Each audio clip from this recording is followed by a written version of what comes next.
Hello, everybody. Welcome to another episode of American Grit. We are in a new location today, as you might have seen, and we have a very special guest with us today. You may know him as the country music star, one half of the group Big and Rich.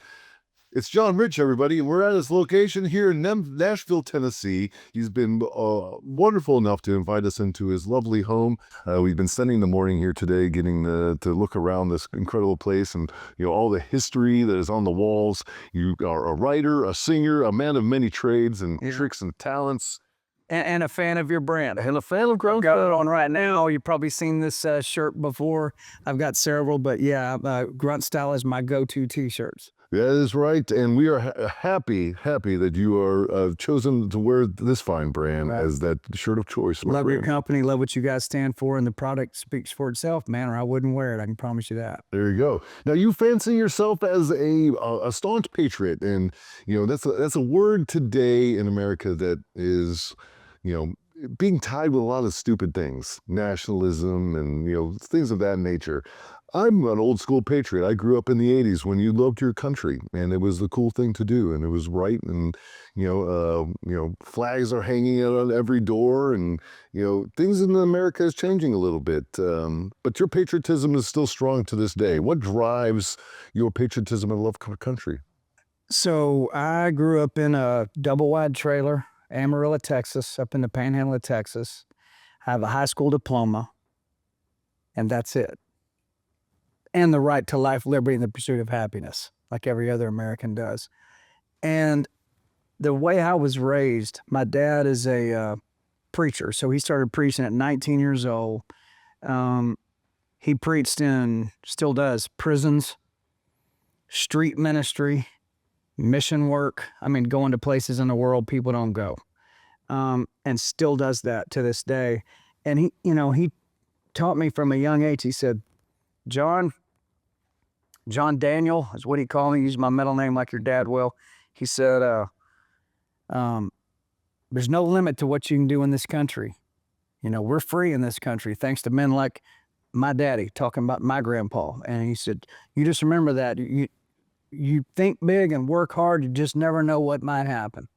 And this is while you're, month-to-month paycheck. And like most Americans, it's like, you're not getting new tennis shoes. You're going to the used clothes store and get a toothbrush out with some cleaner, and you scrub those Converse down as many times as you can and make them look new and put those on and go to school and hope nobody knows they're used, right? So we didn't go without meals. We didn't miss stuff. We just didn't have anything extra.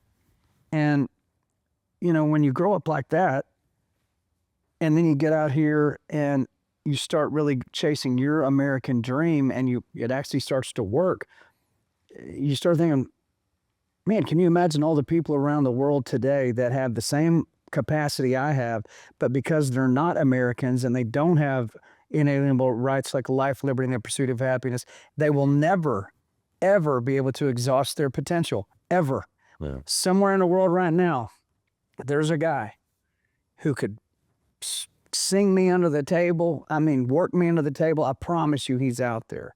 But because he lives in this country or that country or under this regime or that one, he'll never know what his true capability actually would have been. I will get to wake up in America. And because of men and women since the very beginning that have been willing to die if necessary, I get to inherit that, and that's still intact for me. I get to go out here and put my dukes up, and I can lose as many times as I want, and maybe I'll win some too. That's up to me. It's up to me how hard I want to go at it.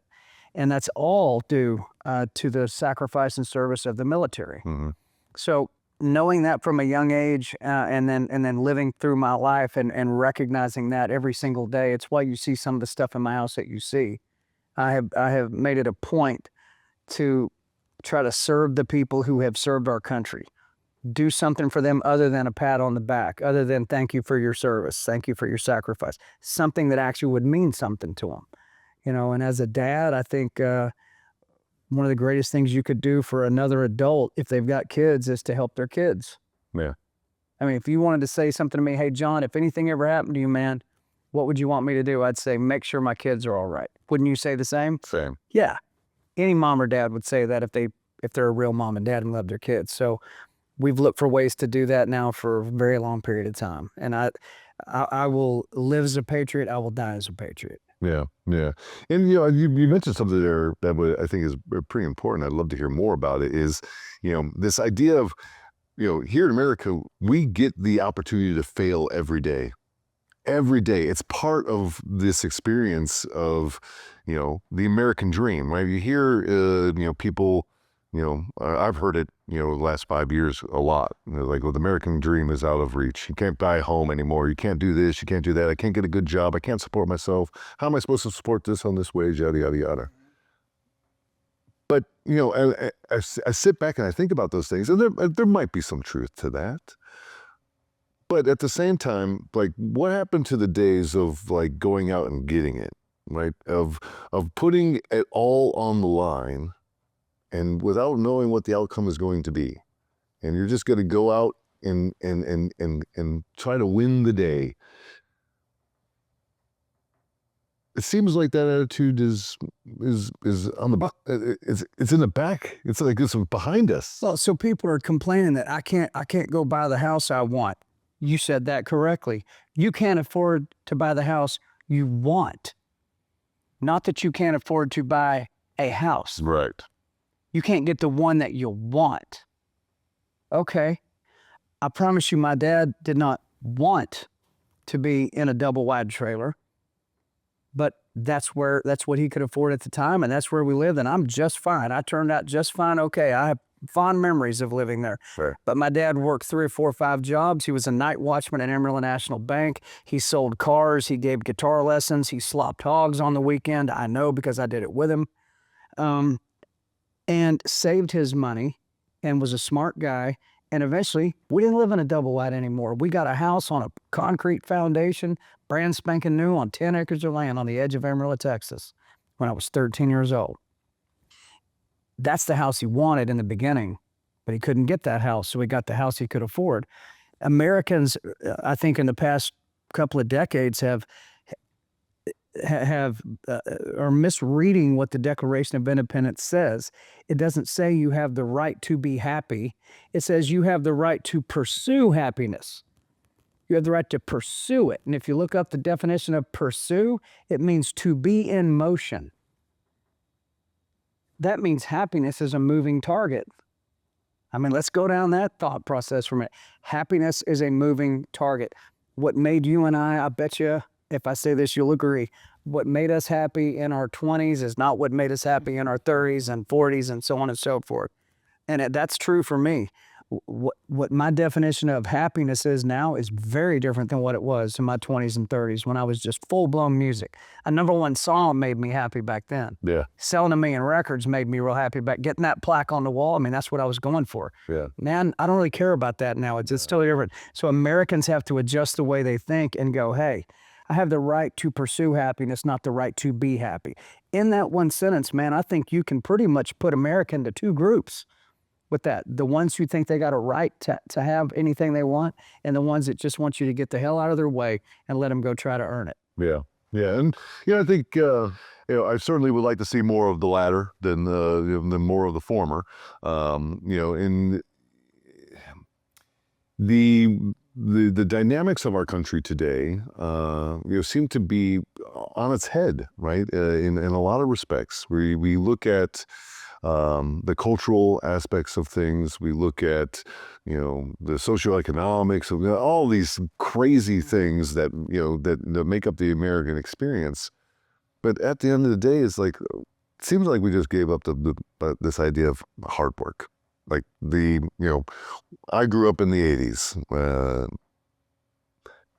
My parents, people in my parents' circle of friends, Vietnam veterans, like those people worked their asses off. I watched the same thing. Right? Yeah. And it's not to say people today don't work their asses off, right? But I think the world has changed incredibly.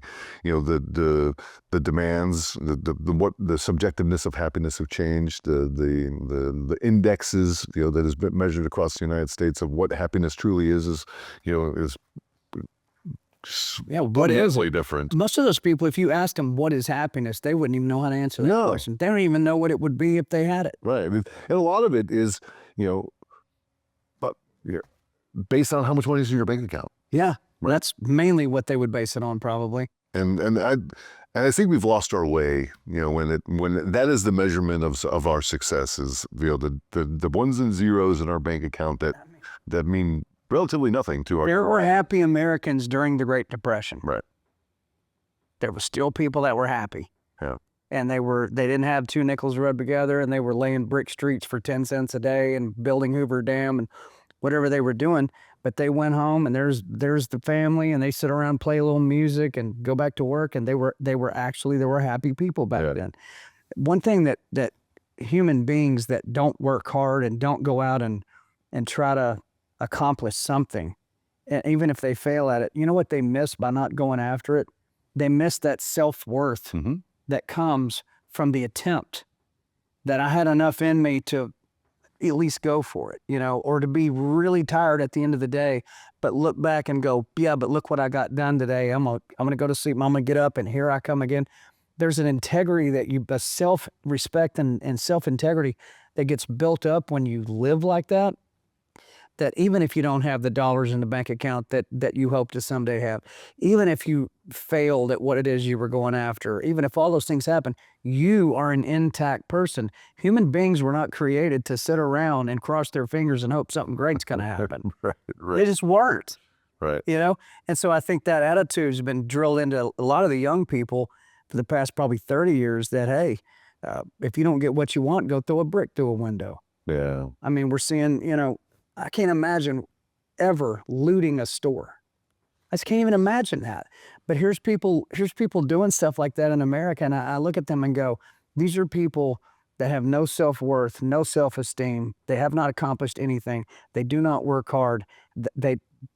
They look in the mirror and go, I don't want to look at myself. Yeah. You know what I mean? Yeah. Yeah. And what else would drive them to do something like that? And that's a very peculiar thing, right? Because I believe that you and I are probably, within the same variants of our age, and seeing a lot of the same things. I mean, really, you're older, but no, actually, I think I'm older. Yeah.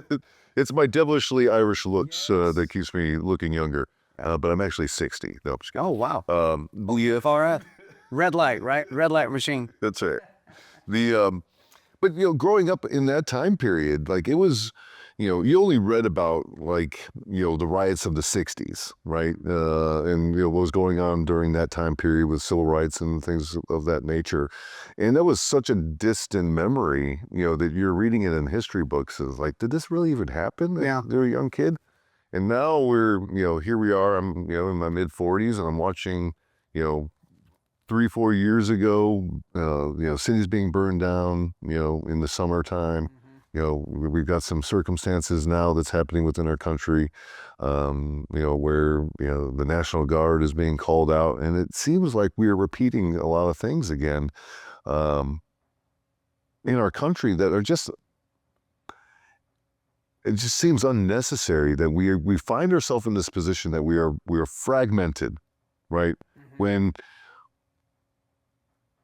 it was only 40 years ago that this country was so unified, right? That we took down the biggest enemy on the planet, Right. destroyed the Berlin Wall, and communism was effectively declared dead on national television. Yeah. And here we are Order now, Croft, tear down this wall. right? Now we're here eating ourselves in our country. Is it because we don't have a purpose? We're not driving towards something like, we don't have a big space program any longer, right? That, it was, the focus of our attention. There was no common enemy. Well, we have terrorism today, but terrorism is a blank face, right? Yeah. You kind of wonder, like, how we found ourselves into this very bad place. Because unfortunately, you have a lot of people, and you're going to have to trust me on this, because I know just about every politician you can name. I know all the R's, and I know a bunch of the D's. But unfortunately, you have a lot of very powerful people on both sides of the aisle that are not pro-America. They're not. I know that sounds crazy. because they represent all these constituents in America.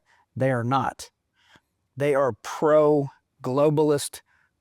They look at America and go, we need America to be weaker, because if we can make America weak enough, America can just be folded into the rest of the countries. And now we're just one of them out here in one big happy world, which means what? It means we get to control more. We got more power. We can sit around and call the shots from, Switzerland or wherever we're all sitting. And the only thing standing between them and getting that done is American people who refuse to bend the knee. They refuse to do it. You saw a bunch of them doing it during COVID. When they started rolling out vaccine mandates and people just said, I'm not doing it. They said, you're going to lose your job. Still not doing it. Get out of the military. Okay. I mean, on and on and on. I was a guy that said, I'm not playing concerts and venues that force people to show their medical papers. Right. It's not going to happen. And they said, well, every venue is doing that. I said, I don't give a damn if every venue's doing it, and that means I don't play any concerts for the foreseeable future. I'm not going to be a part of that process because it's anti-American, it's anti-freedom, it violates the Nuremberg Code. So you got to have a few people that remember what the original Americans were all about. They did not sit around and go, please make it stop. I'll do whatever you say. Just please make it stop. If that was their attitude back in the day, we wouldn't even have a country to argue about today. That's right. So I am seeing across the country people starting to step back up. I'm seeing their chests come back out. I'm seeing men and women going, you know what? No. They're saying no. We said you can't be free unless you can say the word no. That's absolutely true. I know you're seeing it too. And even Democrats, people that have always voted Democrat, realizing, wait a minute, have they been lying to us this entire time? And on the other side, which I'm a conservative, I'll say, yeah, they've been lying to you. And by the way, our people have been lying to us, and they've been getting us into wars we should have never had anything to do with for decades and decades and decades. And they do that so they can control everything in our country. So hopefully someday, and their perverted dream of what the world ought to look like, they get to crater America and kill our economy and roll us into the rest of the nations around the world so they can sit up like kings and queens and tell us all what to do. That's the actual answer to your question. Yeah. So they spend trillions of dollars and many, many, many decades plowing into our culture, division, strife. They want to make sure that everybody's at everybody else, because why? You're a man that's been in battle many times. What would happen if your unit was in that shape?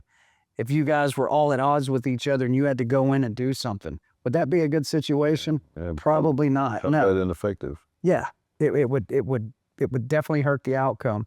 And so they've applied that to our country. They've done it to the universities. They've done it all the way now down to kindergarten. Yeah. They're trying to indoctrinate kids all the way up so they never become effective patriots. They never become a problem. They never become someone that when they're an adult will stand there and go, no, I'm not doing it. Right. They don't like people like that. So they're trying to beat it out of them early on. And I think that's why you find yourself in 2025 with this really, really dynamic situation going on in our country. Man, that's probably the best way I've heard it, John, to tell you the truth, right? Is you've stitched all these things together, and it reminds me of I'm sorry, that's the answer. It is an unfortunality, but it is, there is truth to those words, right? It reminds me of Paul Harvey, right? Oh, wow. Paul Harvey, the rest of the story. Love Paul. And he talked about a very famous clip. It's made its way around social media. It came from, I believe it was like late 1960s, 1968. And he pretty much outlined what is happening in our country today. But and the topic of that essay was, how would I destroy America, right? And he talked about how he would, insert this mind state into the education system, infect the young population, and watch that over a course of 2 generations infect the total population, reduce patriotism, and increase statism, which is exactly what we're seeing today, right? Yeah. We saw during COVID, this idea like, it would be great for the government to give out, these stipend checks because people are hurting and they're not working. Well, that is not the reason why that they put those checks out. My friends, they put those checks out so that they can get more people in line with the government. Correct. And they unleash the cause to lock you down for that end result. So they We pay to go have COVID engineered, and then it gets put out so we can shut everybody down, so then we can give them money and get them used to that. So that way, when someday we're out of this mess, they've all been conditioned now to go, well, I need some more money. Where's my money? I'm going to vote for whoever's going to give me the most money. That's right. What happens? It's effective. And, we heard... It's like, would you call that a psyop? Of great magnitude, Right. right? It goes, you were talking before the program, right? The idea of Federalist versus anti-Federalist is a conversation as day as long as the Republic, right? They talked about, it was the biggest conversation during the period of the Constitution. There's going on between, ProPublica and I forget the other pseudonym that was being used during that time period, but they were, these individuals were writing back and forth across the newspapers, arguing the... It was the left and right of the day. It was the left and right of the day, Yeah. right? Here we are 250 years later, right, on the birthday of our country, and we're still having this conversation because we can't get past ourselves in understanding that we live in the most freest nation on the planet, and it's protected by a document that is 250 years old, that was written by a bunch of dudes that, were in their 20s, Yeah, rebellious, yeah, and all they cared about was sovereignty. correct. And today, here we are, like, giving all that up. We're giving up our sovereignty. And it is peculiar to me that we are walking down that path. Yeah, they put American patriots into a really, really compromised position when they do things like that. If you'll notice, the wackos on one side are the ones now out burning down buildings and throwing rocks at cops and blowing stuff up. The other side of that, that's your moms and dads, blue-collar workers, whether they're Democrat or Republican, gun owners, veterans, fire, police, farmers, like people that actually make the country go, truck drivers, all those people. They put you in a position where they are stepping on your constitutional rights. You know that they are treating you with a tyrannical mandate and behavior, but you can't do what the founding fathers did today. Can you imagine if 150 million American gun owners walked out their front doors and says, we're not doing it anymore? What would happen then? Oh, my goodness. Does anybody want to even imagine that? I don't. Yeah. Well, I don't think any of us do, and that's why it hasn't happened. The other side will go out and rain fire and brimstone down on the city and pretty much get away with it. But where I come from, we don't step out the door unless we mean business. Like, matter of fact, we don't step out the door. We just tell you, don't step in my door. Right. You just keep on walking down the road and stay out of my front yard and everything's fine. You go do what you want. You've got a right to be a nut if you want to be a nut. Just don't mess with my family. Yeah. Okay.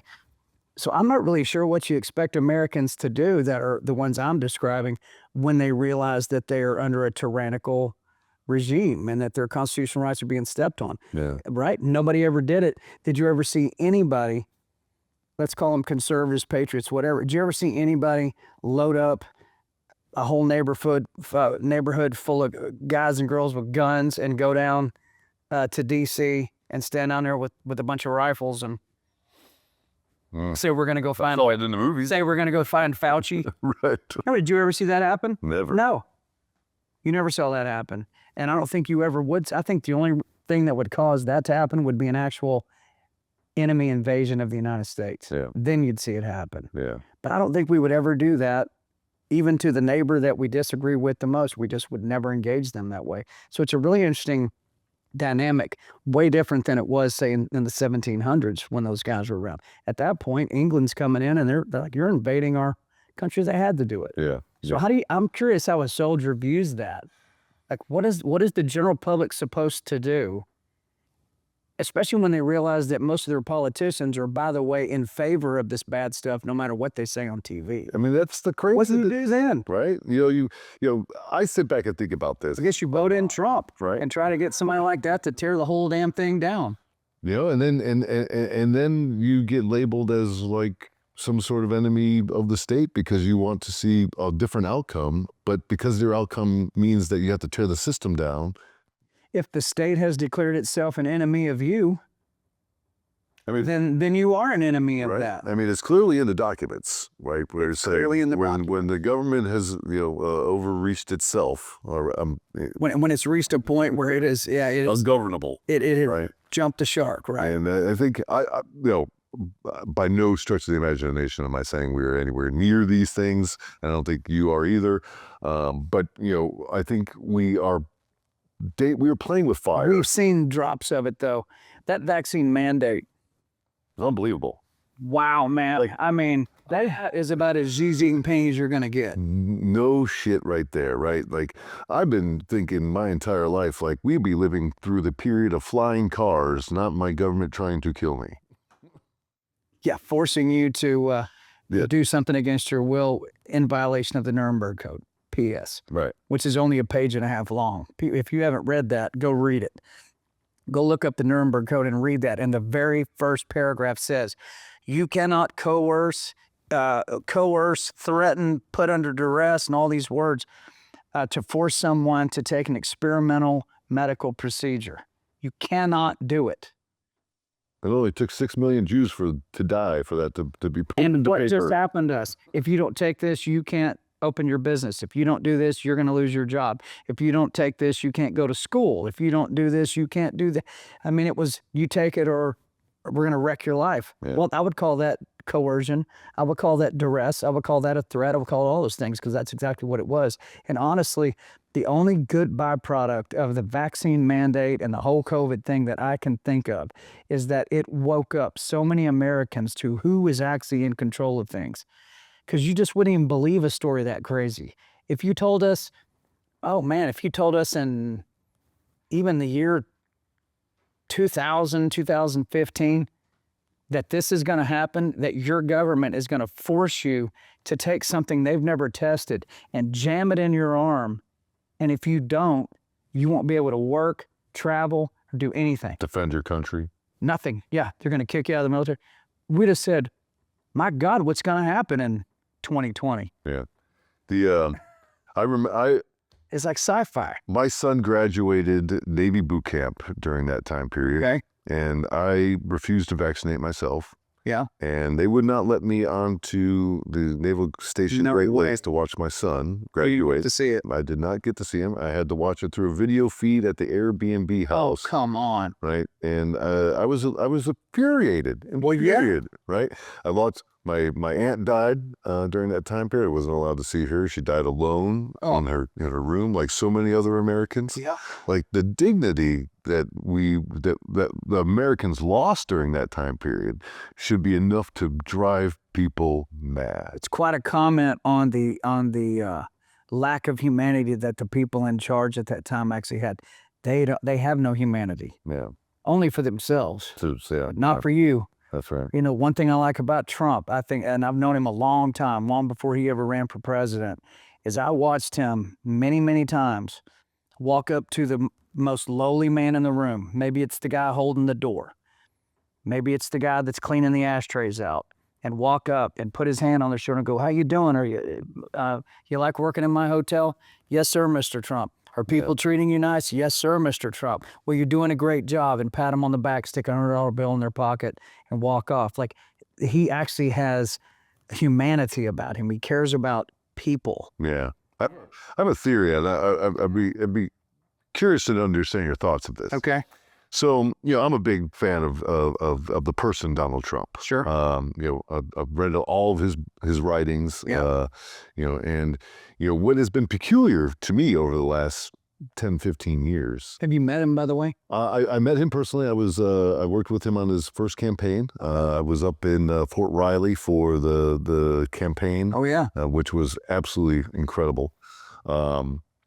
But the thing that is the most peculiar thing to me is that this man has lived his life predominantly as a Democrat, right? Yeah. And has worked within those Democratic circles, has donated tens of thousands, if not millions of dollars towards, these Democrats, funded Jesse Jackson's presidential campaign. Yeah. Funded it. Didn't he go to, was it Hillary's wedding or something? No, it wasn't Hillary. Chelsea's. Chelsea's wedding. Right.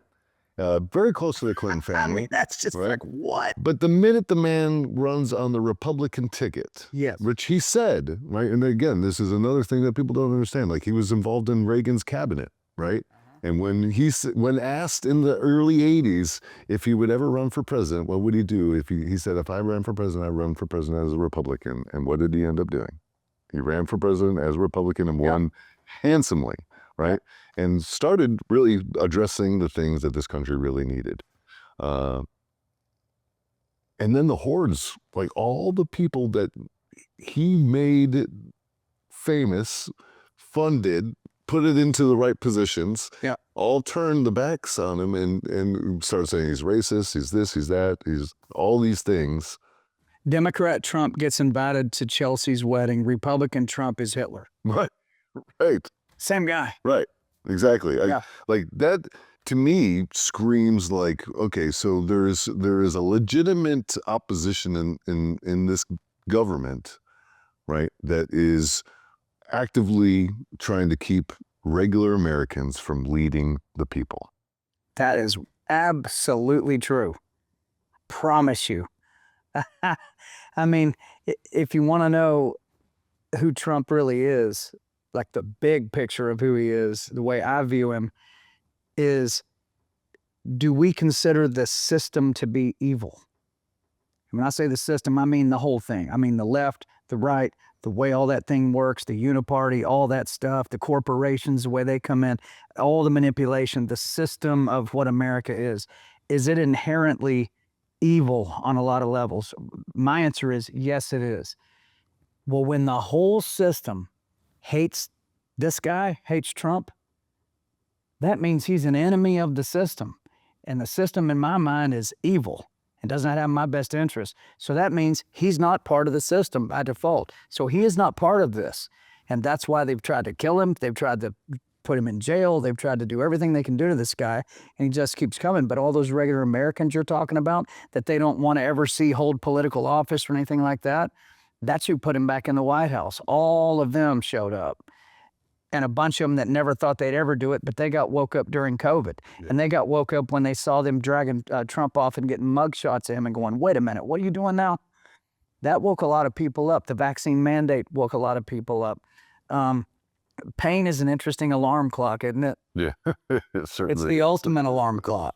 And you can tell a little kid all day, hey, son, don't touch that stove. It's going to burn your hand. You can tell him that 100 times. He's never going to really believe you until he lays his hand on that stove one time and you got to take him to the emergency room. And then he'll never do it again. And I think Americans had been told for a long time, there are bad people running our country, Republicans and Democrats. There are people that are treating us like sheep and want us to stay in that position. They go, oh, conspiracy theorists, get out of here with that crazy talk. And then they had to live through it. And then they woke up. And that's where we are today. I really think the percentages have grown exponentially in the past 4 years of, regardless of their politics, who's now aware of what they're actually looking at. I mean, that's borne out just by who watches the news anymore. Who watches the news? I mean, like CNN's ratings are less than Archie Bunker reruns. That's actually a real statement. Real stat. Yeah, that's true. Like SpongeBob SquarePants gets more viewers than CNN because people realize these people are lying to me. This is nonsense. Yeah. And they the advent of the social media news network now. I mean, it was 2 days ahead of whatever's on TV. Oh, easily. Yeah. I think, call it what you want. TikTok, I'm not a big, I don't surf on that one myself, but I know plenty of people that use that as their form of information sharing, and that thing is like lightning. Like, you can't stop it. It goes fast. It's there's some discernment, sure, that needs to be applied into those areas, but it's faster and more truthful than anything you're going to get in mainstream America right now, unfortunately. And what's the one big conspiracy theory in the past 5 years that's been disproven? That's a good way to ask it. Yeah. I think the conspiracy everybody thought, yeah, that's happening, and then they went, oh wow, I was wrong. Yeah, right. Can't think of one. Right. Next thing you know, like, Nibiru is going to show up, and the third split. Is split the next. We're like, oh God, they were right all along. Social media is important, and I tell people, all the time. I said, I don't care if you got 10 people following you. You should say what's on your mind. You should make your point. And you just never know what that does and how that can click through. I'm friends with a guy that goes by the name Cat Turd. You ever see that on that? So during the lockdowns, he just was bored, and he's an Army veteran. And he said, man, I was just bored and I wanted to just come with the dumbest name I possibly could and just get on Twitter and just screw around, basically. But he started posting truth bombs and saying stuff in such a way that everybody went, exactly, repost that. Now, he's up around 4 million followers now on X, and he was just a nobody, just living down in the Panhandle of Florida. Right. So Americans need to make sure they are heard. Absolutely. You never know when you might be a voice people listen to. And I like what the administration is doing with the new social media enigma that's happening by tapping into it, right? You're seeing J.D. Vance, the president, members of the cabinet, they're all hitting these podcast circuits, right? Very smart in the way that they're, bypassing the traditional media, that has existed and, throttles the messaging, right? It was only going to allow what they want through to get through, but with this deployment strategy that this administration is using, they're sidestepping the fake media and just going straight to the source. I mean, you can't throttle Theo Vaughn, you can't throttle Joe Rogan, you can't throttle Tucker Carlson, you can't. Yeah, so I think that's a big reason why he got elected, actually. And they couldn't send Kamala in to do that because she could barely get through 10 minutes on stage. Right. So you're going to sit down and do 3 hours? I mean, that wasn't going to happen. And that honestly made people go, why won't she go do Joe Rogan? He invited her, and they went, oh, that's right, because she's not capable of doing that. I really think that was a smart strategy. They're trying now to build up left-wing podcasts to combat the Joe Rogans of the world. What they didn't realize, there's a lot of lefties out there that listen to Joe. Joe was a lefty. Yeah. At some point, lefty and righty really shouldn't mean much to you. Do you love America or not? Yes. And we just leave it right there. Is that what you call a patriot? A patriot is not what party you support. A patriot is a very simple question. Do you love your country or not? Yes. And I think it goes even, I'll add one on top of that, right? It's, are you willing to die for your country or not? Because if you're not, that's okay. But that shows what level of love you have for it. Exactly. Are you willing to die for your kids? Are you? I would give my life tomorrow, today, this second. Right? That's correct. And, and that's what I love about grunt style. Over the years, we can easily get painted into a political corner, right? We say that we're a very apolitical country or company. But when you boil down our beliefs and our values, it is fundamentally this idea of patriotism. And patriotism to me and to our company is this idea that if you are willing to give your life for something that means more to others than it does to you, right? That is patriotism. And you're a patriot. Come party and we have a tent for you. It's big, it's fabulous. Come on over and let's have a great time and let's celebrate this patriotism because we're living in this country that is unlike anything else. And I left right off that conversation. That's just, I'm American. Patriotism and politics are two different things. You can be a patriot and totally disagree with me on just about everything. And I can't say that, well, then you're not a patriot if you don't agree with me. No, it comes down to what are you willing to do for your country, right? Exactly. And I am, continuously invigorated with this idea that there are still today young men and women that are willing to give their life for this country. My son being one of them. Yeah. Right. In spite of watching his father his entire life struggle with the things that I came back from combat, he went and raised his hand, and I did nothing to influence that. How proud were you of that? It was probably the proudest moment of my life, right? In knowing, it was very area. The first question scared me, and it wasn't really a question; it was more of a statement. He said, "Dad, I think I want to join the Marine Corps." There's a lot of pride in that statement, right? There's a lot of pride. Yeah, I want to be like you, right? And then I started, thinking back of my time in Iraq and my time, in garrison and all those other things. And I said to him, I said, son, I'm going to ask you one question. Are you prepared to shoot another man in the face? And he said, no. And I said, that's okay. You're probably not ready to be a Marine. And he sat on that and he thought on that. Mm-hmm. And he came back after I asked him to present a PowerPoint presentation to the family.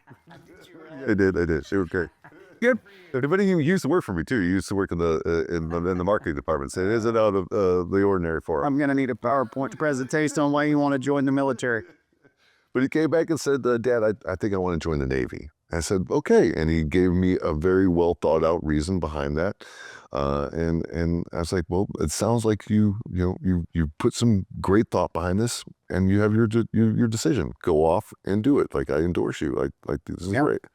And, and that was a huge moment for me because, again, like he saw me in my worst times of my alcoholism, my drug addictions, my crying in a corner and there's all of that, right? But because he understands my love of my country, he saw that all of that was worth what we have here today.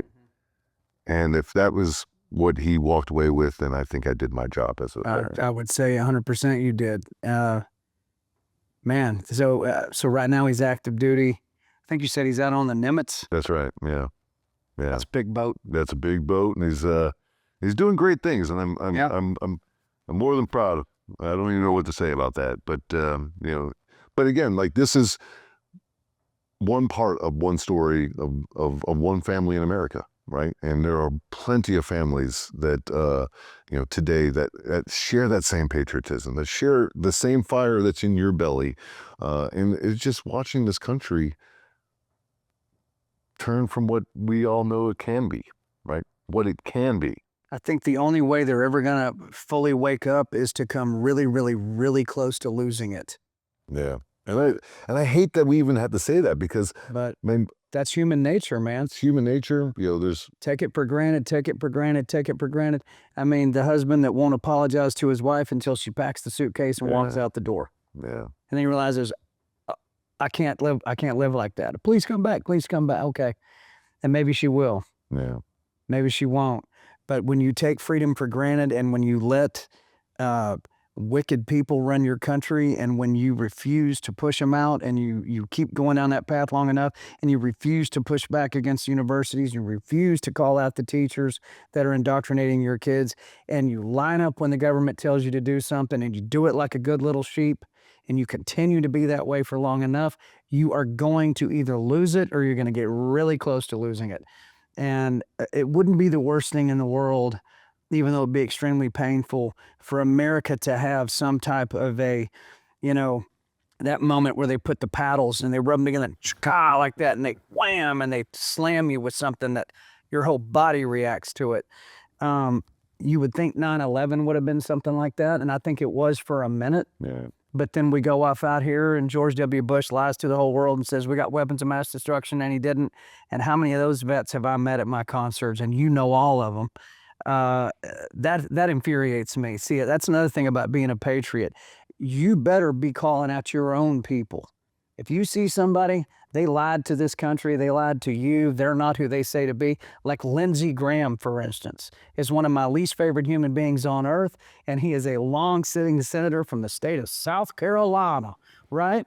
You would think of all people in the world, me and Lindsey Graham would probably get along. I can't stand that guy. I cut him into bits verbally in front of Trump one time at a dinner because he kept interrupting me when Trump asked me, why are people booing me at my rallies when I bring up the vaccine? Trump asked me this question. Try that one on. And so I started telling him why people are booing him when he brings up the vaccine, and Lindsey Graham decides he didn't like my answer and calls me a conspiracy theorist, pointing at me across the table, sloshing his Chardonnay around in his third glass. And man, it made me so mad. I looked over at him and I said, do not interrupt me when I'm speaking. Do you understand me? Traitor. Oh, he knew what I meant. And then Trump crosses his arms. He goes, Lindsey, I don't think John Rich likes you very much. I could be wrong, but I don't really think he likes you very much. And Lindsey Graham's like, well, I didn't mean to disrespect you. I said, yeah, but you did. I said, so can I finish what I was saying to the President of the United States, if you don't mind? Yeah. And then he shut up. But that's my point. Patriots ought to be willing to go right up to the one they thought was okay, but prove themselves to be a liar, prove themselves to be not worth trusting and not a patriot, and call them out to the mat, call them out right in front of everybody. That's right. You don't need friends like that. I don't work for the government. I'm not a politician. I'm a country music singer-songwriter. I don't have a contract with anybody in the world. I don't have a record deal, publishing deal. I don't have any deals with anybody anywhere, and I want to keep it that way. And that allows me to then go out and say the stuff I'm saying right now. Yeah. You know, the Americans have got to adopt that attitude of what the old originals had. The Teddy Roosevelts, Come on with it. right? You know, it's, Andrew Jackson riding down the Mississippi to run them out in the 1814. We took a little trip along with Colonel Jackson down the mighty Mississippi. that's right. Right? That's right. And I think the world they're looking for it. Damn right. They're looking for that strong America. I think they've got it in them. They just need to see other people show it. Yeah. Yeah. I think you are absolutely right. Yeah. Absolutely right. Well, I'm going to shift gears a little bit, you know, and talk a little bit about, you know, your interests. What makes John Rich really, you know, tick from the inside of the things that you're passionate about, from your music, your storytelling, your writing, to some of the groups that you get involved with, between the VFW, Folds of Honor, Old Glory Bank, are a few that you lend yourself towards immensely. You know, tell us, you know, what drives that fire? I think I think even if you live to be 120 years old, it wasn't that long. I just think even if you got to be the oldest of old men, your life was just like that. That's actually in the Bible. That's biblical. He says, if you live to be as old as a tree, it's nothing but mist in the eyes of God. Like, compared to the timeline of everything, it's almost nothing. And so he put you here at this particular time, built you that particular way, put you in those particular circumstances to accomplish specific things while you draw breath on this planet that he created. So the first job is figuring out, what is that? Number one, what am I? What am I built to do?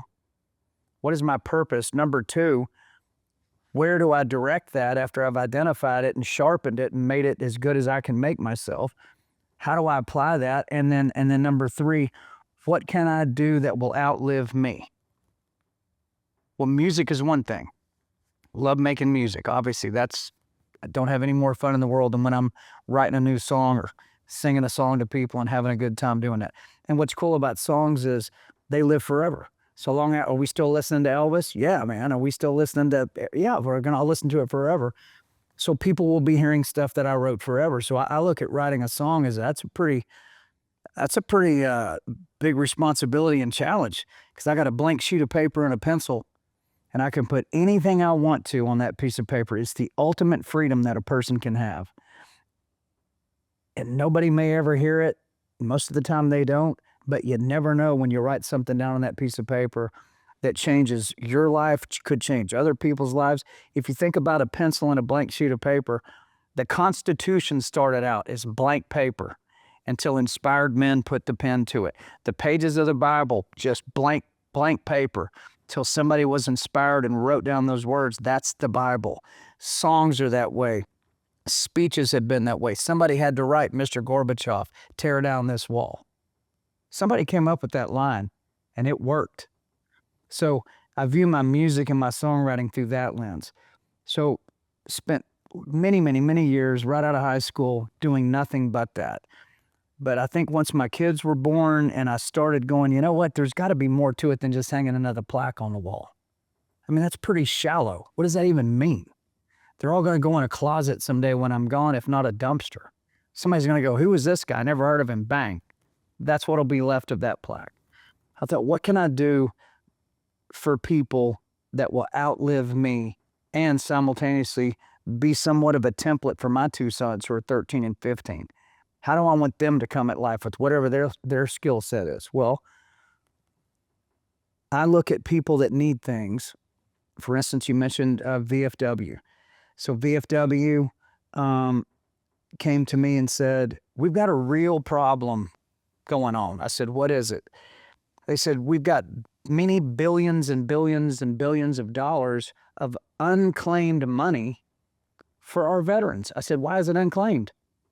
And they said, well, because they can't navigate the stupid government websites that you have to get through to get their hands on the money. It's like page after page after page and all this red tape and all this complication. I said, this is money they've already earned. They go, correct. Some of this money's been sitting in accounts for decades.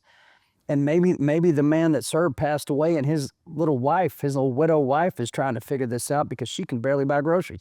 Like, this is what we're dealing with to the tunes of billions of dollars. I said, okay, how do we fix that? And VFW says, well, we need you to get the word out about this program we're doing called Return the Favor. We're basically going to go hire accountants and people that can go online with somebody and walk them through the process so they can get their benefits back. Can you help us get the word out on that? I went, yeah. I immediately thought of my own grandparents on both sides of the family that went through that, couldn't figure out how to get their benefits. So I went in hard on that one, and we've made some pretty good impact so far. Folds of Honor is another one. Folds of Honor, putting kids through college who either lost a parent in combat or have a parent that's 100% disabled, also spouses. I tied my brand Redneck Riviera right into that one. So the very first bottle, we send a little bit back, every single bottle. We've now generated almost $2 million back to Folds of Honor since 2018. So there's people going to college right now, partially subsidized by the sales of Redneck Riviera whiskey. Yeah, that's something that's bigger. That's something that lives on past yourself. Somebody got to go to college. Yeah, we worked with them, $25,000 for one student. So there you go. Over $2 million. You've helped a significant amount of young That's children. a lot of people. Yeah, and then in other things, like right now, I'm in a absolute bloody knuckle fist fight with the Tennessee Valley Authority, the TVA. Big power company, only federally owned power company in America. I find it to be the most socialist thing I've ever seen in my life, set up in 1933 by FDR, who was an American socialist. Sure. And they're picking on this little county that I have a lot of roots down in, called Cheatham County, and they're showing up on people's land, little old ladies' land, with bulletproof vests and pistols and standing out in their front yards harassing and terrorizing them because they want to take their land away. Yeah. And nobody domain, right? If I've been tracking that story. Sure, but nobody's gonna listen to the poor old hillbillies out in the woods. But guess what? I love that county too. I spent a long time. My Granny Rich ran a business in Cheatham County till she died in 2020. My dad still lives there. My brother's got a farm there. So I said, you know what? The TVA is worth a couple $1 trillion, but I've got a selfie stick and an iPhone. Let's see what I can do with that. Yeah. So I go out and start interviewing the old ladies and the old men that they've been coming up on their land. And next thing you know, we got millions and millions of views on these videos. So to answer your question, the point is, if I see something that needs to get handled and nobody else is willing to go handle it, pornography in the schools is another one I took on. So if I see it and nobody else is coming after it, I'll go after it. Send me in, I'll go. Let's go. Come on. I don't know if I can win or not, but that's not the point. That's not the point. You don't only take on fights because you know for sure you're going to win the fight. That's not why you do it.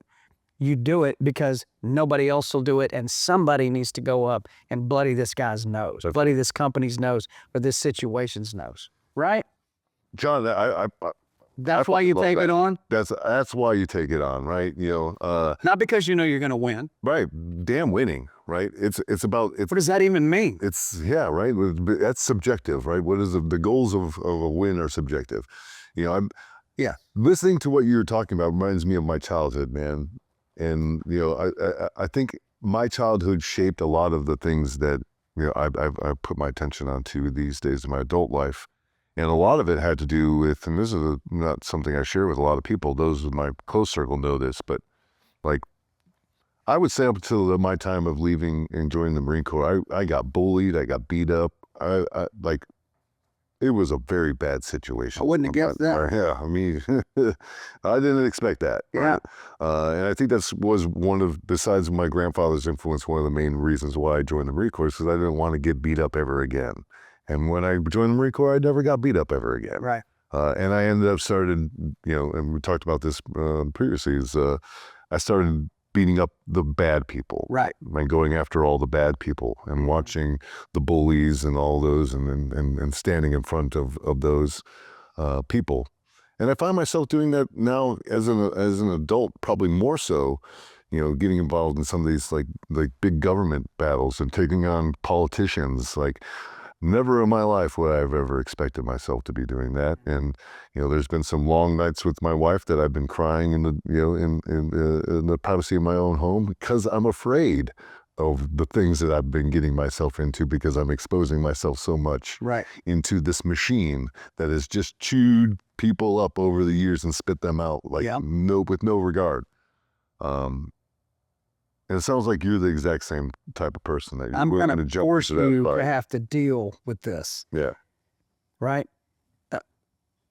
You can't, for instance, TVA, they didn't think in a million years that I think it's up to 7 million views now would be seen of TVA agents in bulletproof vests and pistols standing in front of an 88-year-old woman who's battling dementia. And when the neighbors say, TVA, who gave you permission to be here? And they say, Mr. Nicholson. And they go, Mr. Nicholson, the one that we buried 11 years ago, that Mr. Nicholson gave you permission to be here with guns and bulletproof vests? It just so happened one of the neighbors had a little camera running. And that footage got to me. They only answer to the president. The TVA only answers to the president. Quite a thing. FDR set it up that way. I said, well, just so happens I know the president. Just so happens. Just so happens I don't have to have a master's degree or be a billionaire or anything like that to have impact. I can literally take my little iPhone and a selfie stick and go out in the woods and get that old lady's story and put it on social media and millions of people. Now, guess what the TVA is doing? They're sending their senior vice president of government and public relations to my house to have a chat with me about all this. Mm-hmm. I like that. Oh, yeah. Oh, yeah. That's great. I can't wait to chat with him. So I think that's the point. You do it your way and I do it my way. But I think that's what it means to be an American. Mm-hmm. Absolutely. I think. Absolutely. Other countries, you can't get away with it. No, you get thrown on a building. They'll throw you in a hole. Throw you in a hole, and that rebelness is the American value that you sing about in your songs that we talked about for the first half hour of this program, right? Is like it makes my face hot talking about it. My ears are hot right now just because I'm in that mode. I know I'm sitting across from a like-minded patriot. Absolutely. And so I think I share that same fire that burns in your belly. And we got involved with the VFW. Because of a lot of these issues, the PACT Act, right? I remember getting thrown out of Ted Cruz's office, right? Because I challenged him on his playing a game of politics, right? Which ultimately led to a series of other things that started a relationship or an end game that has now brought the largest veteran service organization in the country and the largest veteran patriot apparel company in the country together to change the voice and the dynamic of a generation and to get them into the fight. Yeah. Because that fire is in their belly too, but it needs to be awakened. And we need these men and women to stand up because those are the Americans that we're looking for. Those are the ones that raised their hand as you raised your hand to go off and fight, whatever fight that is. It might be an enemy in a foreign land, or it could be the TVA and that's bullying an 88-year-old American. Right. I don't necessarily think that the dynamics are different because one wears a uniform and one doesn't. I think the idea of being an American that stands up for others and is willing to take the fight to the ground. That's the phrase. You have to actually become a fan of the taste of blood in your mouth. Mm-hmm. You go, oh, did you just hit me in the mouth? You're like, oh, yeah. I don't mind that at all, actually. Okay, your turn. That's right. Yeah. That's right. And, and man, I hope that we can, get a lot of these, there's, between 4.5 and 7 million veterans served in the global war on terrorism. Right? That is the best of America, right? Where are they now? What are they doing now? They're, back in, small town USA, working at the machine shop, trying to put food on the table for their own families. And they're all watching what is happening within this country, and they're all shaking their heads saying, I I didn't go fight for this. I didn't lose my best friend for this. I didn't watch, my brother take his life for this, right? And we need to get those people back into the fight. We need to get them up off the sitting engaged into And you're basically creating a destination point for them. You're creating a rallying point, right? That's right. Come over here, because that's how we all feel and talk and think that way. We live that way, correct? That's it. That's you're building a spot to come to. That's it. We're building a tribe, right? And with our great friends at the VFW, Reverend Warriors, that's the prescription, right? VFW has been doing this for 125 years. They got it down right. The Reverend Warriors is building a new generation of those GWAT people that are not wanting to spend time in bars or whatever the case may be. And it's a different generation. And now those generations are coming together to, really define the next generation of the warfighter. And I think that's Americanism right there. The cross-referencing of the experiences, there's a song we've gotten big and rich called The 8th of November about a Vietnam veteran from South Dakota. And it's actually his story. November 8th, 1965, War Zone D, Vietnam. Every man was killed out of 30 that day, except for this guy we know and 2 others. 1,200 Viet Cong ambushed them. And you go through his story. He spent 2 years at Walter Reed getting over his injuries, and then signed back up and did 3 more tours of Nam with the 173rd out of Georgia.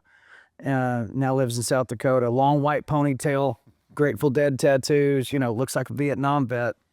But we thought that story, like, this guy's a hero. So me and Kenny wrote a song about him. And it's now become a song that I look out in the audience and I see 18 to 25-year-old active duty members in the audience standing at attention when we play 8th of November.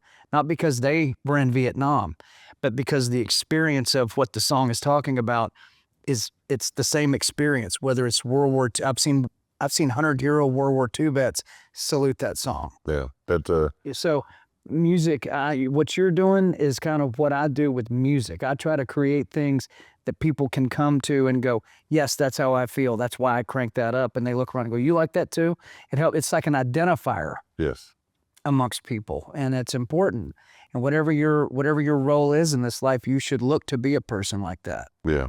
The 8th of November song is one that strikes pretty home for I lost a dear friend on the 8th in the Triangle of Death. And every year I listen to that song. Is that right? Yeah, man, he's a good man, Corporal Nathan Hammond. God bless him. Yeah.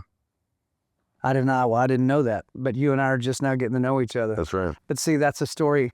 When I talked earlier about a blank sheet of paper and a pencil, had I not met you, I would never know that song meant anything to you, but it does. Yeah. And, so much. I mean, so much. That's why you got to follow your nose on this stuff. I mean, if you see, I believe God does not open doors for people who don't have enough balls to run through the door. Right. I think he only kicks them open for people that he knows will run through the door.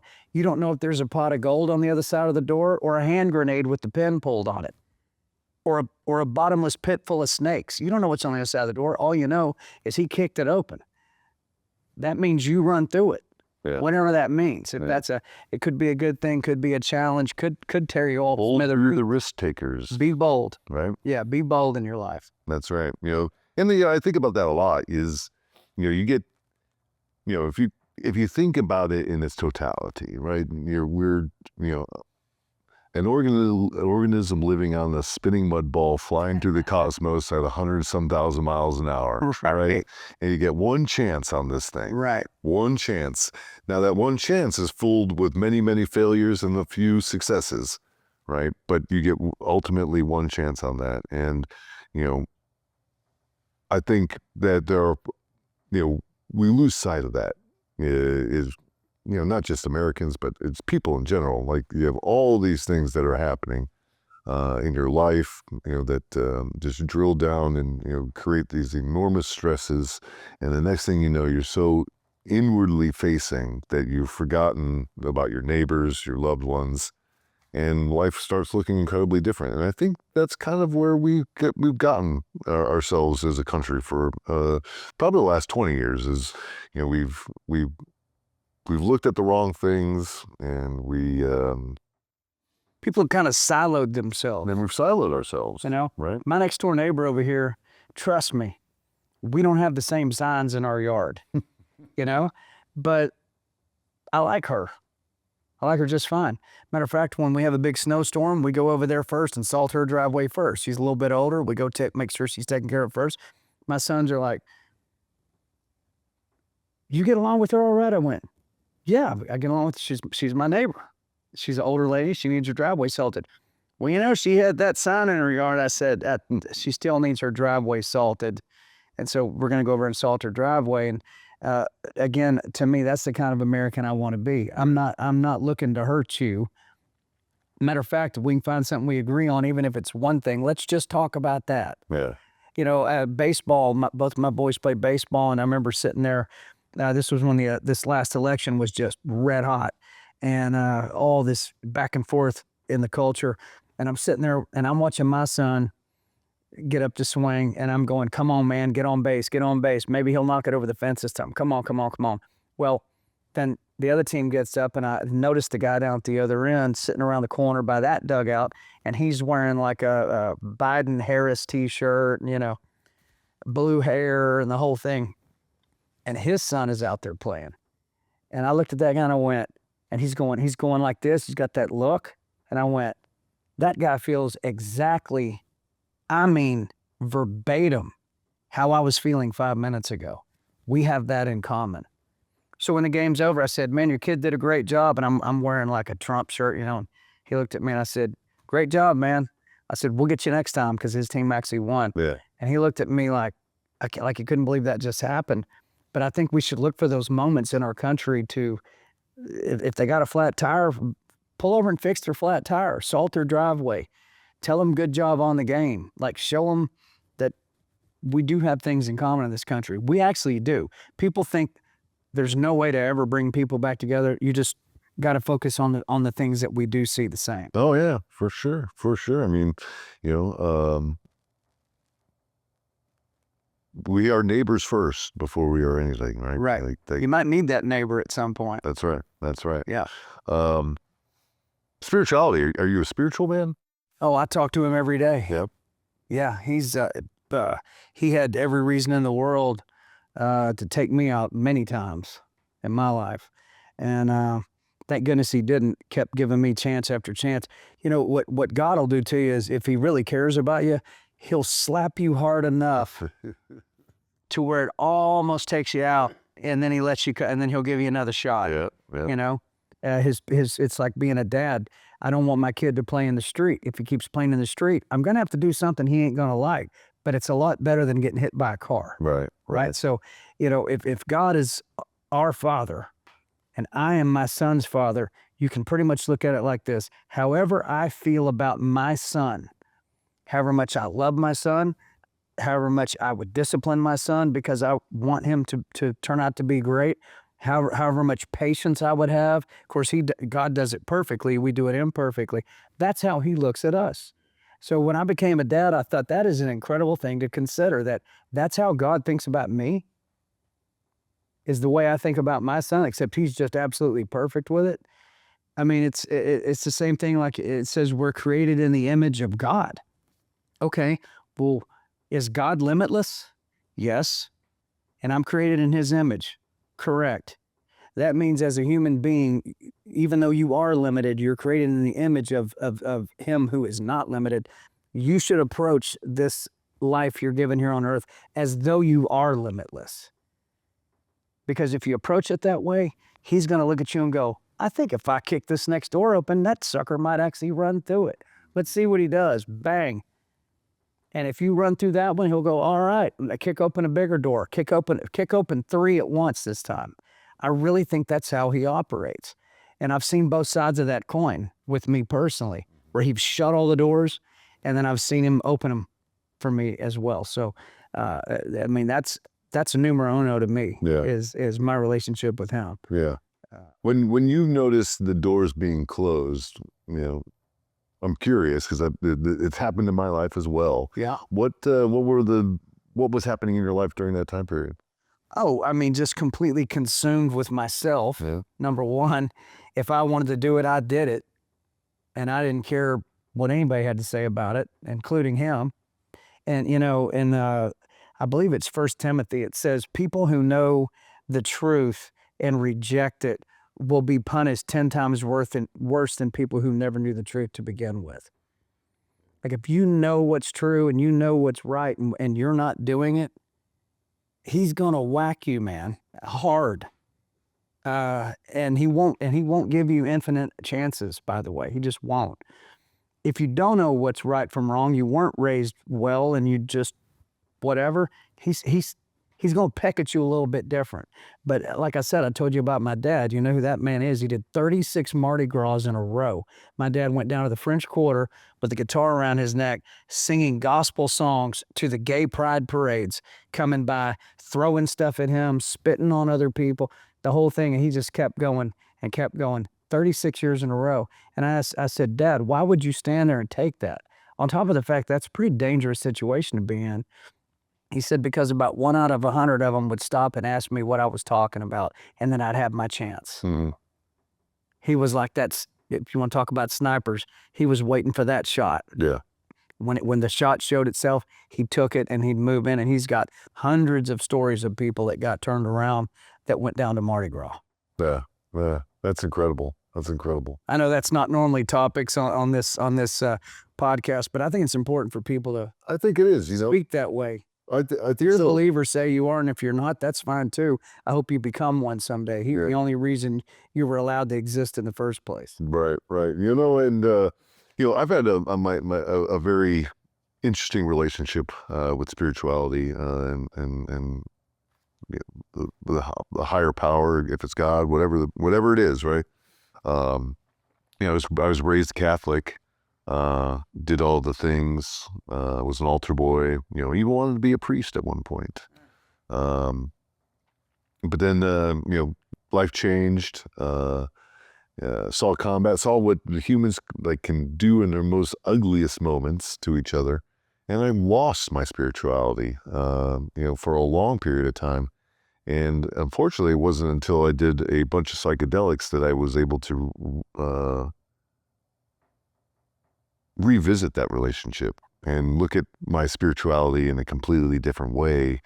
And I think in a more healthier way than I've ever looked at it previously in my life, to where I can look back now and say all of those moments where those doors were being closed is because of my selfishness, is because of all the things that I was doing for my own personal benefit and not to the benefit of others. Over the last 5 years, I've completely changed the way that I've been living my life and doing it for completely for other reasons, not myself.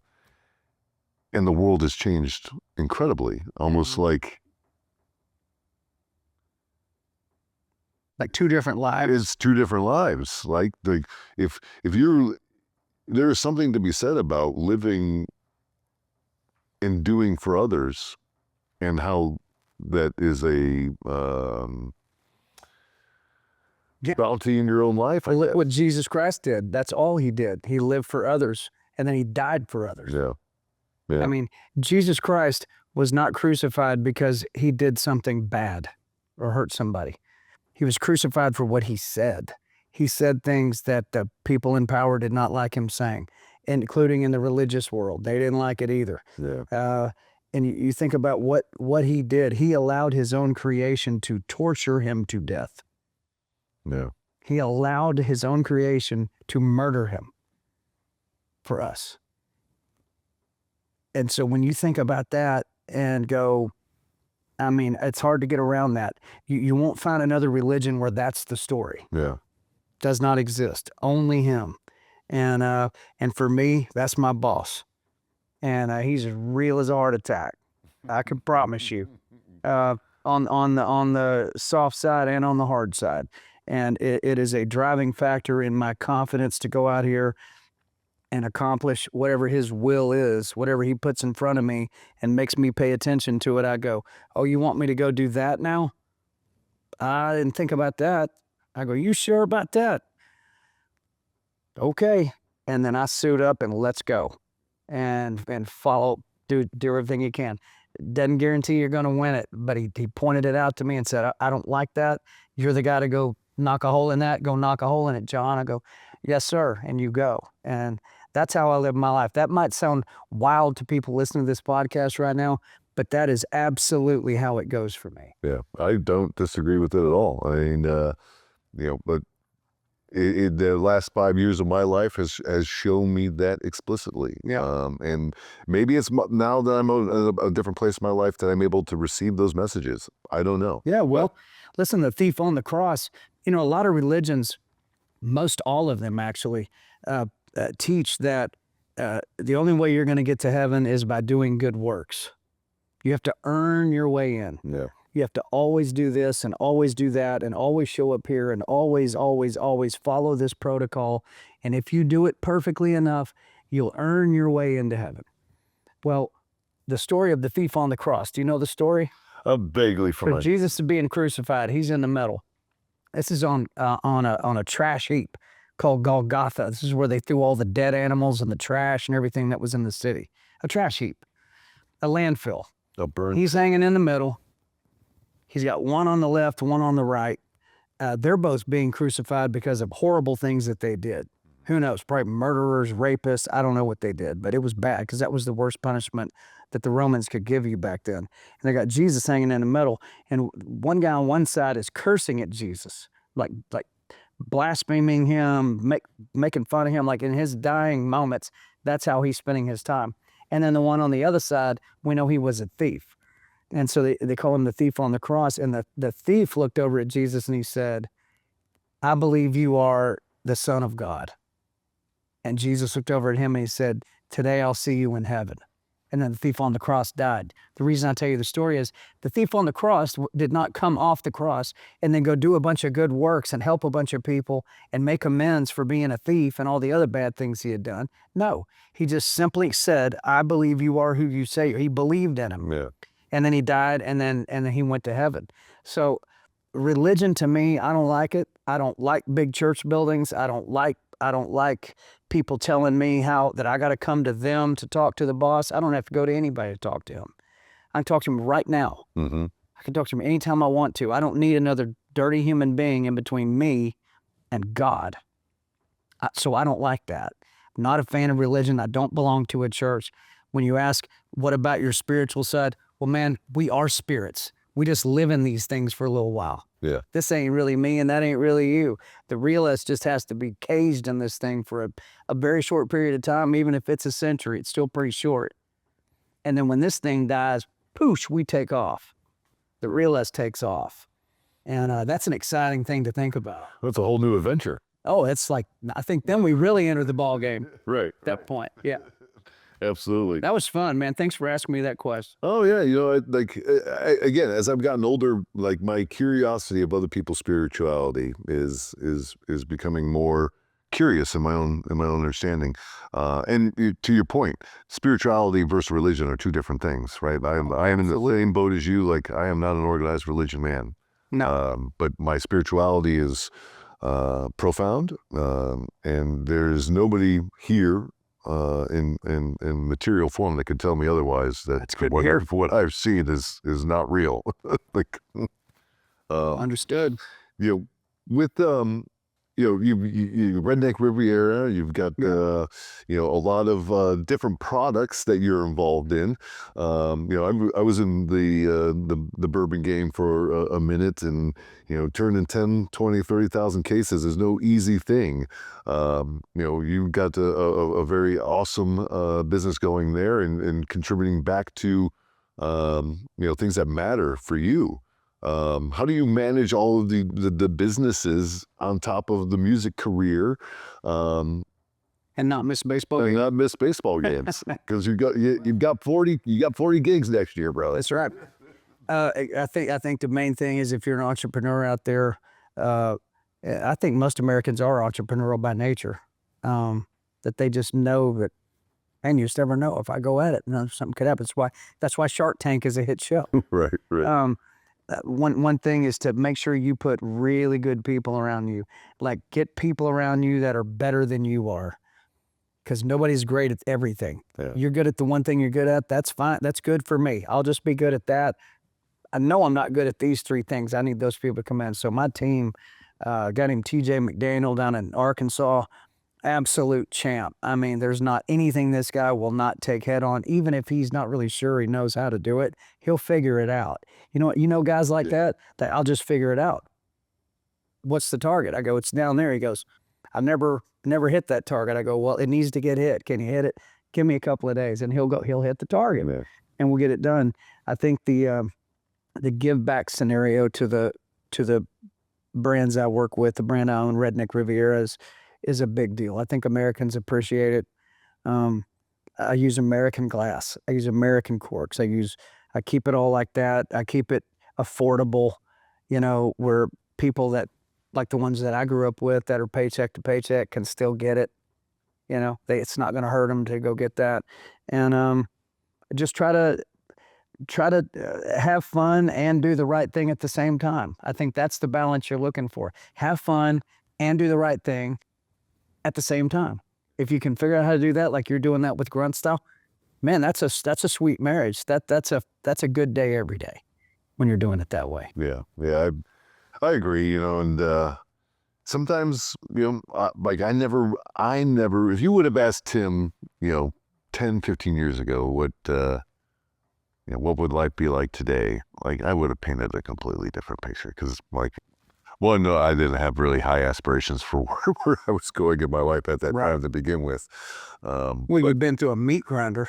Yeah. I mean, and that had some significant impressions, right? But I think where we are today as a business, through the foundation and all the things that we're doing for this community of America, right? Not just a veteran community alone, is, I think, right where I'm supposed to be. Like, yeah, I would agree with that. What this company is doing. I mean, you seem really level. I just met you today in person, but you seem like a level, and hopefully I seem rather level to you. I have not been level most of my life. I've got leveled out 10, 12 years ago, but I think that's the goal I look for, is, can I just be level?